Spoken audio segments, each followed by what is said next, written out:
저희 시골은 충남에 있는 청양이에요. 제가 살던 이곳은 주변에 산도 많고 별도 많았지만 유일하게 사람들은 별로 없었지요.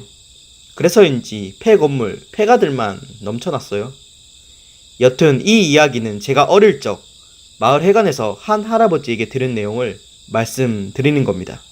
옛날에 할아버지가 20대 중반쯤에 있었던 일인데, 당시 할아버지는 동네에 매없는 친구들과 자주 어울리셨고 저녁엔 그들과 술 한잔 먹는 것이 유일한 낙이셨죠.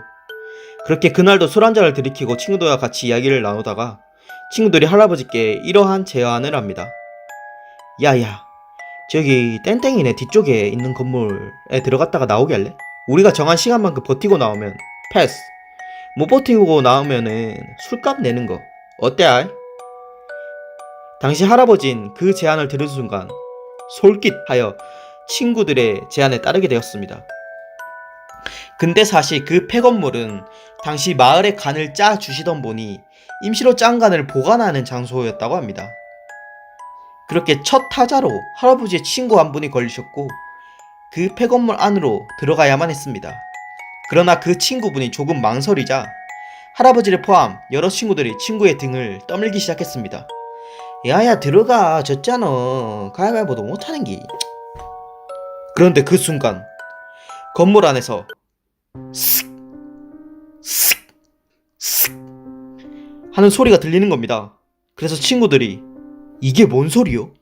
니들도 들리는겨? 순간 할아버지와 친구들은 사색이 되어 그 건물 안을 살펴보았습니다. 그랬더니 건물 안에선 흰색 소복을 입은 한 여성이 임시로 짜여진 간을 슥 슥 슥 하고 인간이 낼 수 없는 손의 속도로 만지고 있는 것입니다. 그 소리와 장면을 본 할아버지와 친구들은 곧바로 소리를 지르며 집으로 미친듯이 뛰어갔습니다. 그렇게 각자의 집에 도착하였을 땐 옷은 땀으로 다 젖어 있었고 몸엔 가시덤불로 찢긴 상처들이 가득했다고 합니다. 그렇게 할아버지는 마음을 진정하고 간신히 잠이 들었는데 이게 꿈인지 생시인지 분간이 안 되는 상황 속에서 또다시 쓱 쓱 쓱 하는 소리가 들렸다고 합니다. 그렇게 그 소리에 발원지를 쫓아가 보니 바로 할아버지의 방문 앞, 아까 본 그 여자가 문을 쓰다듬고 있었던 것입니다. 그 순간 할아버진 기절하셨고, 그렇게 기절하신 할아버진 이곳이 이승인지 저승인지 모를 공간에 도착하시게 됩니다. 그것은 밭 한가운데 할아버진 눈앞에 서 있는 아주 키가 큰 사람을 보게 됩니다.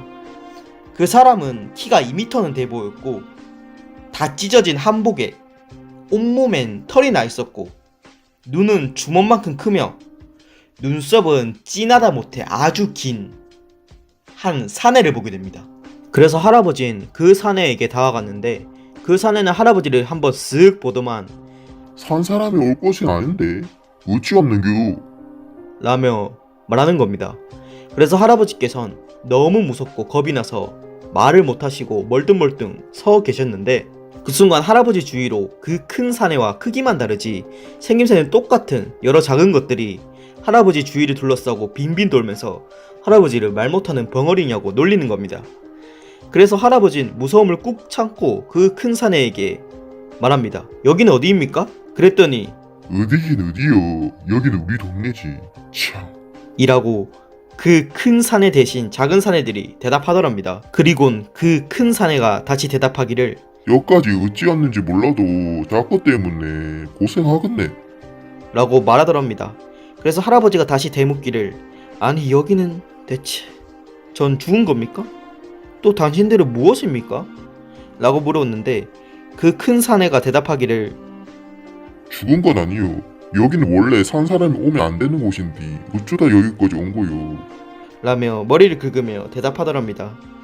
그래서 할아버진 이 큰 사내는 자신에게 해코지는 안 하겠다 싶어 그동안에 있었던 모든 사정과 이야기들을 그 사내에게 전했다고 합니다. 그렇게 이야기를 다 끝내자마자 작은 사내들 중 한 명이 얘기하길 딱 보니까 그 년이 분명하고만 찢어 죽일려. 이라고 요짓거리를 퍼붓는 것이었습니다. 그렇게 할아버지가 몸을 벌벌 떨고 무서워하자 그 큰 사내가 말하기를 무서워하지 말고 우릴 들어봤는지 모르겠는데 우린 도깨비요 도깨비. 여튼 그 유씨랄려를 얼른 잡아야 되는데. 그 순간 할아버지는 생전 처음 도깨비를 봐서인지 그 상황 속에서도 신기하게 생각하던 찰나 그 큰 도깨비가 말하기를 그년이 곧 가실 양반들 간에다가 별 해괴한 짓을 하고 다녀서 부적을 타고 있다니께. 집안에서 봤다는 건 목숨 부지하기 힘들 건데. 알간? 그래서 할아버지는 도깨비에게 말하기를 저는 아직 날이 창창한 젊은이거만요. 제발 살려주어요. 라고 이야기했더니 그 큰 도깨비가 웃으면서 하는 말이 그럼 메밀물 몇 사발 크게 떠서 5일 뒤에 우리 집 대문 앞에 두면 생각은 해볼 듯. 그렇게 할아버지는 큰 도깨비의 저고리를 붙잡고 이승 가는 길로 향하셨다고 합니다. 이윽고 도깨비는 자신이 사는 집 대문에 도착해서 덩시덩시 춤을 추고 노래를 부르자 대문이 활짝 열리면서 태양보다 밝은 빛과 따뜻함이 할아버지 몸을 감싸더래요. 그렇게 잠에서 깬 할아버지는 시간이 얼마나 지났는지 확인해 보았는데 하루 이상은 지나 있을 줄 알았던 시간이 불과 15분밖에 지나 있지 않았다고 합니다. 그렇게 할아버지는 5일 내내 그 여자의 안몸을 꾸면서 꾸역꾸역 버티셨다고 합니다. 그중 가장 해괴했던 안몸은 4일째 밤 그 여자 귀신이 할아버지의 머리맡을 쓰다듬으면서 여성과 남성의 음성이 섞인 목소리로 곶가자, 곶가자, 곶가자, 곶가자, 곶가자, 곶가자, 곶가자, 곶가자, 곶가자 라는 안목이었다고 합니다. 그렇게 5일째 되던 밤 할아버진 주변에 돈을 빌려 메밀묵을 몇 대접이나 쑤어서 그 도깨비 집 대문 앞에 놓았다고 합니다. 할아버진 그렇게 다시 집에 돌아와 잠을 청하려는데 잠이 오지 않아 뒤척이다 잠시 졸았는데 웬일로 할아버지 친구들이 집에 찾아와 야 땡땡아 좀 나와봐 한잔하자 라는 소리가 들리는 겁니다. 그래서 할아버지는 이상하다 애들이 술 먹으려면 그냥 집에 들어왔을 텐데 라는 생각에 집 밖을 나가려는 순간 문득 아차 하는 생각에 문 밖을 나가지 않고 할아버지 문 창호지에 구멍을 뚫어 밖을 쳐다봤습니다.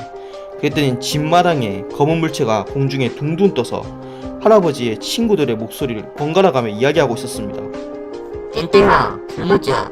땡땡아 맛있는 거 먹어자. 땡땡아 좀 나와봐. 그래서 할아버지는 집 밖을 나가지 않고 있었는데 밖에선 땡땡아 안 나오면 곧 쳐들어간다. 나왔나? 라는 소리가 났습니다. 그래서 할아버지는 야 금방 나가 옷 입고 있어 라고 이야기하면서 시간을 끌고 있었는데 저만치 어느 정도 떨어진 거리에서 인연이 여기가 어디라고 쳐들어온겨? 사지를 찢어줄까? 단장 꺼지지 못혀? 대체 무슨 해코지를 하고 다니는겨? 죽은 사람이 할 짓이 있고 하지 말아야 할 짓이 있지. 왜 엄한 사람을 괴롭히는겨? 당장에 배가 고프니까 너라도 잡아 먹어야 속이 시원하겠다. 그래줘? 라고 다투는 소리가 울려 퍼졌다고 합니다.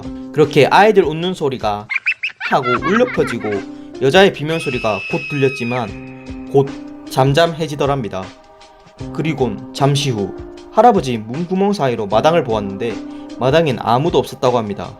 그렇게 동네가 잠잠해지자 할아버지는 자신이 아까 놔두었던 메밀묵을 확인하러 갔는데 메밀묵은 그 자리에 그대로 있었는데 약간 색이 누렇게 변해 있었다고 합니다. 그렇게 살짝 열어져 있던 도깨비 집 대문을 열어 대문 앞을 살펴보니 큰 도깨비와 작은 도깨비들이 방망이를 휘둘리면서 등실등실 걸어가고 있더랍니다. 그리곤 그 이후엔 안몽도 귀신도 도깨비도 아무 일도 없었다고 합니다. 그러면서 저에겐 그 폐건물 근처에도 가지 말라고 말씀하셨습니다.